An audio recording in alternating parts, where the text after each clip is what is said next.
Hi everyone, it's Helen here and thank you for joining me today. Now today's tutorial we're going to be making this cute little notepad. I've made it from printer paper and just some craft cardstock, and I've stamped my images using Foxy Friends from Stampin'Up. So let's get started. So you can make your notepad any size you like. So I've gone for 1/4 of an A4 size. So I've got my A4 piece of printer paper and I've cut it exactly into 4 pieces. So basically I had 5 sheets of these and I cut them into quarters, and now I have 10 sheets here,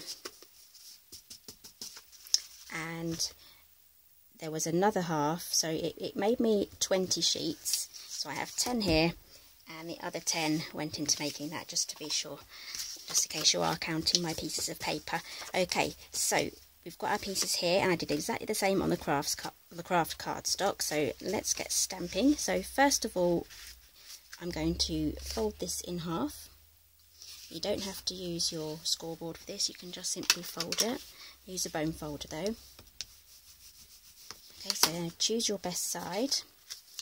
I think I'm going to go for this side. And I'm going to quickly show you the inks we're going to be using. I'm going to use the VersaFine Onyx Black. And I'm going to use some Stampin'Up pads, Pear Pizzazz, Garden Green and Pumpkin Pie. Now I have kind of realised these are my go-to colours when I use this stamp set. So I'm going to, in the future, try and challenge myself to use different colours. Now which one am I using first? I'm going to do the leaf first. I'm going to start with Pear Pizzazz. So if you have this stamp set, can you write in the comments what your favourite colour combinations are and which animals are your favourite? Because this is one of my favourite sets and I do want to have some more ideas on how to use it. So I do look on Pinterest for ideas as well. And I know that there's many things on Pinterest on how you can make loads of different sorts of animals with the stamp set.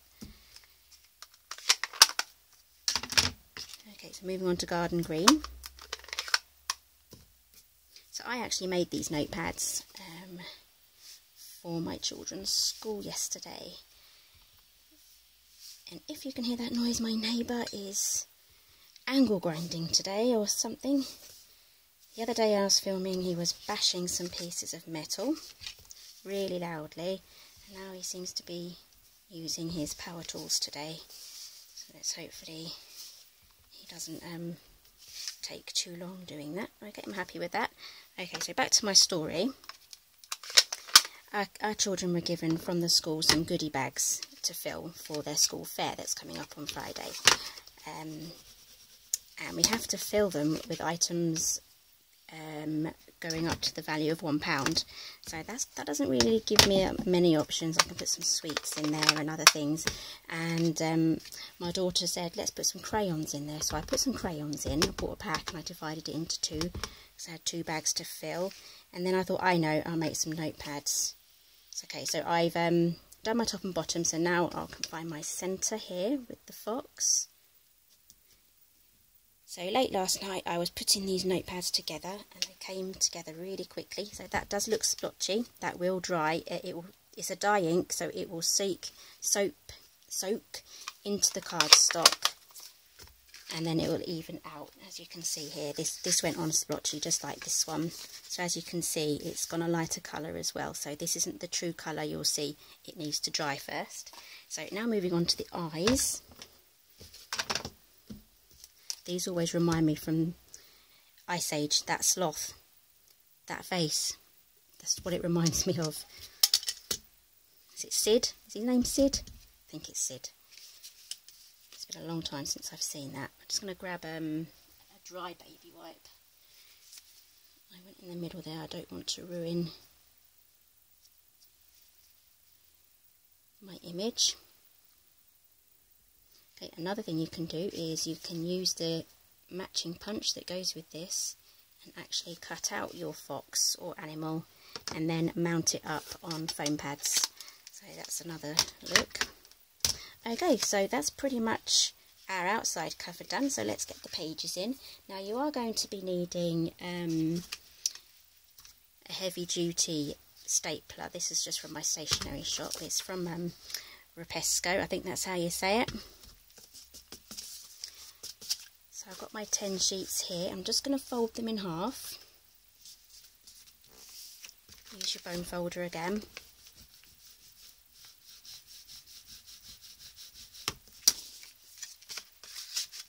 And then slot those inside. So as you can see, we have the inside pages here.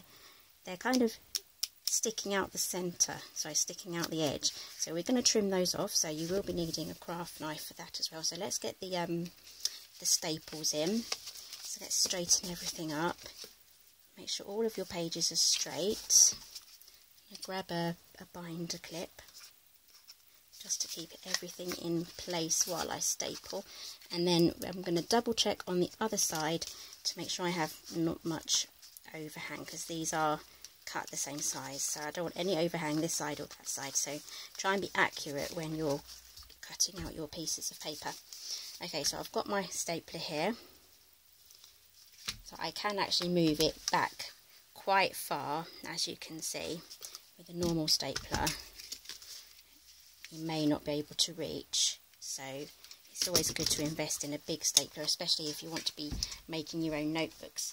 Okay, so I'm going to start with 3 staples. I'm going to have to get down low for this so I can see what I'm doing. I think that's in the middle. There we go, and if you do make a mistake, some staplers have these on the end here, so you can unhook them and pull them out. So just in case you didn't know what, there's a bit of dust there, just in case you didn't know what that was for. Okay, another 2 staples in that side, so you can knock loads of these together really quickly. And my daughter saw these yesterday and now she wants one, so obviously my son's going to want one too. So I'm going to make these 2 for those. Okay, so now we can get on with trimming off our edges. So I'm just going to move this away. Okay, so I've got a big craft knife here. You can use a scalpel or a similar sort of craft knife, but you may be there a while, so it's got to be sharp. You can use a rotary cutter if you have one of those as well. So I'm going to take my ruler and I'm going to line it up with this cover here, and then we're going to trim. Okay, so mine's from Tonic. Try not to cut your fingers. So I've lined it up with the outside edge of the cover. If your ruler has a non-slip backing, that's even better, because your ruler needs to stay in the same place. So just keep going. Okay. There's still a few neat bits I need to, there's still a few things here I need to neaten up. I've got some Tim Holtz scissors here. This will just neaten up the edges.